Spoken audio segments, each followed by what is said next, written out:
Olá, leitores ávidos, tímidos e apaixonados por livros. Sejam muito bem-vindos mais uma vez ao canal da Violet.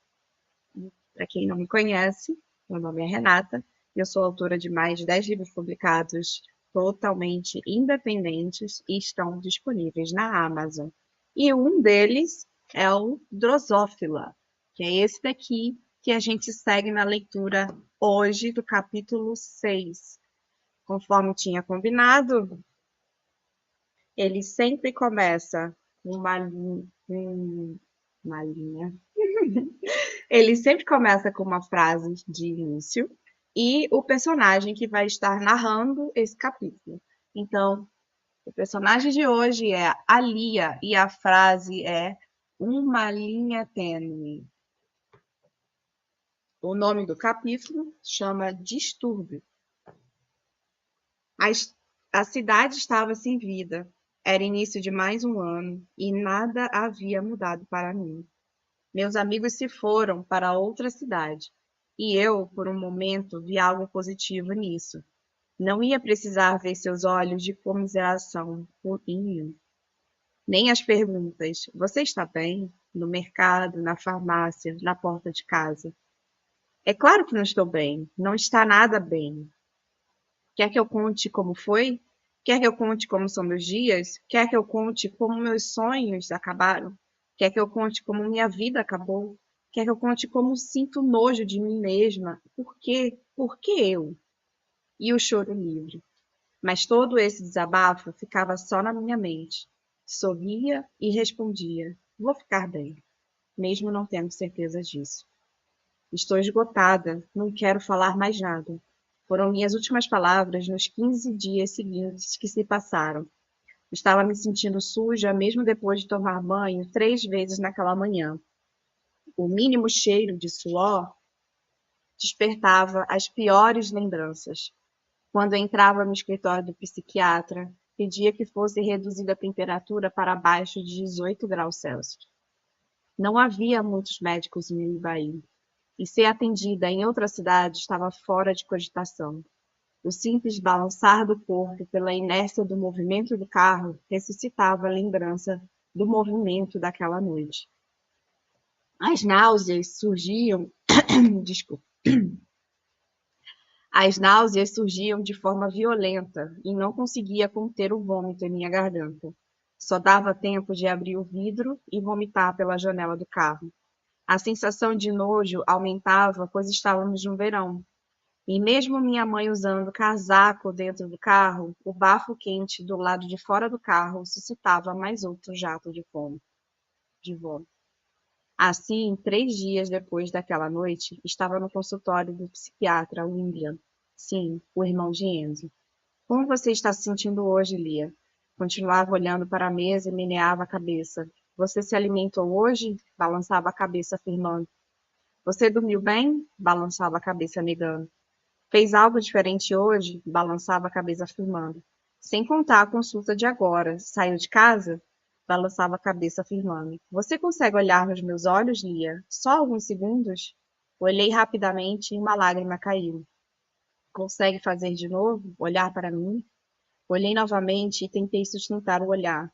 Ele estava rindo, um sorriso que acharia muito atraente um tempo atrás. Me perdi nas memórias boas que sabia que ainda estavam dentro de mim. Respirei fundo e estava em outro lugar, imóvel. Sentia que se eu mexesse 1 milímetro, todas as lembranças boas acabariam. E eu teria que voltar à realidade. Então não me mexi. Mas algo se mexeu e se aproximou de mim. Senti o roçar do braço do Dr. Michael no meu ombro. O mesmo roçar rapidamente invadiu as minhas memórias, e o lugar que antes eu queria ficar, queria desesperadamente sair. Comprimia meus olhos, mas não conseguia sair do transe. Sentia o balançar dos meus ombros e buscava a voz que me tiraria dali, daquele momento. Quando finalmente consegui abrir meus olhos, ainda me sentia presa naquele lugar. Estava diante dos meus olhos, uma marca levemente acastanhada no braço que me sacudia. Pisquei algumas vezes incrédula do que havia acabado de ver. Então senti o Dr. Michael tirar seu braço do meu ombro e aproximar seu rosto do meu, sorrindo. enquanto minhas lágrimas secavam por alguns instantes. Vai ficar tudo bem, Lia. Dê tempo ao tempo. Ele contornou a mesa e voltou a se acomodar em sua cadeira. Vou chamar sua mãe para entrar, tudo bem? Balancei a cabeça afirmando. E a partir daquele momento, tudo parecia um borrão. Lembro apenas de que a medicação foi alterada e fiquei quase um mês sorrindo sem motivo aparente e vendo as coisas se moverem lentamente. Estava ficando magra, muito magra, cada vez mais sem energia. Meus cabelos caíam aos tufos durante o banho. Parecia que eu tinha envelhecido 10 anos em alguns meses. Meus sonhos de estudar em outra cidade ficaram em segundo plano ou terceiro, ou em nenhuma categoria, pois não os via em minha mente há muito tempo. Apesar de estar magra, a comida foi meu conforto nos dias iniciais, após aquele dia. Mas aos poucos o prazer foi se esvaindo, ao ponto de não sentir mais o gosto da comida. Deixei de usar meus aparelhos auditivos, pois não queria escutar mais nada. Não cabia mais nada dentro de mim, além de estar uma bagunça. E apesar de não estar fazendo nada, além de ficar deitada, não tinha tempo nem energia para organizar aquela bagunça. Sabia que precisava de ajuda, sabia que precisava fazer algo diferente, mas simplesmente me deixei estar do jeito que estava. Era tudo que eu conseguia fazer naqueles momentos. Dê tempo ao tempo, escutei minha psicóloga me falar. As mesmas palavras daquele dia na consulta com o irmão de Enzo. Lembrei da marca e disse, depois de passar 15 dias sem emitir nenhum som. Acho que estou ficando louca. Tenho muito medo disso. Não sei mais o que é real ou não. Outro dia eu vi uma marca de mordida, meio marrom, um tom suave, sabe? Bem, ah, como eu vou dizer isso? Fabrícia me incentivou. Apenas fale o que pensa. Não precisa elaborar muito ou mesmo fazer sentido agora. Sorri sem graça. Vi essa marca no braço de William, Dr. Michaele. Estou ficando louca? Ele disse que eu estava imóvel durante muito tempo antes disso, catatônica. Lembro de estar presa na lembrança borrada daquele dia. Quando virei meu rosto para o mesmo lado, eu vi. Naquele momento eu tive certeza, mas depois eu duvidei. Não podia ser ele, não é mesmo? Fabrícia calmamente me disse: Você tem a resposta dentro de você. Dê tempo ao tempo. As lembranças virão. E a polícia está trabalhando no seu caso, não é? Quer falar um pouco sobre isso? Meneei a cabeça. Já não sei mais nada. Eles foram lá em casa ontem para contar que se não tivessem outra pista, outro indício, que o caso seria arquivado. Estavam lá para perguntar se eu não me lembrava de mais nada. Minha mãe ficou furiosa, apesar de não demonstrar. Ela começou a falar calmamente, sabe? Dava para ver que ela estava se controlando. É assim que ela fala comigo quando eu faço alguma coisa errada. É assim que vocês tratam uma vítima? Vocês vieram aqui pressionar minha filha? Não joguem em cima dela a incompetência de vocês. Não passou nenhum mês e vocês já querem desistir? É isso? Não acredito que isso esteja acontecendo. Meu pai interveio pedindo desculpas policiais e agradeceu pelo trabalho deles. Disse: se surgir qualquer coisa, vamos avisar. Somos mais interessados que isso tenha um final. Minha filha tem a justiça. A voz dele falhou e eu comecei a chorar novamente. Não queria que eles ficassem mais tristes do que estavam. Saí correndo para o meu quarto. O que eu faço? O que é certo eu fazer? A psicóloga disse: Infelizmente, eu não posso te dizer o que fazer, nem o que é certo ou errado. Meu papel é iluminar os caminhos que você não consegue enxergar como possibilidade. Mas quem decide qual caminho trilhar é você, Lia. É uma escolha difícil, eu sei, mas é você quem tem que decidir. Lembre-se que você só controla o que você faz, não os outros. Como você se sentiria se visse o irmão de Enzo sendo acusado de algo que você não tem certeza? Isso poderia destruir a vida dele. Por outro lado, você precisa pensar em você nesse momento. O que você consegue fazer hoje, Lia? Continuei com o ar perdido quando respondi: nada. Não consigo fazer nada. Os meses se passaram e o caso foi arquivado. E eu precisava seguir em frente. Estava me sentindo melhor. Acreditei por algum tempo que estava bem.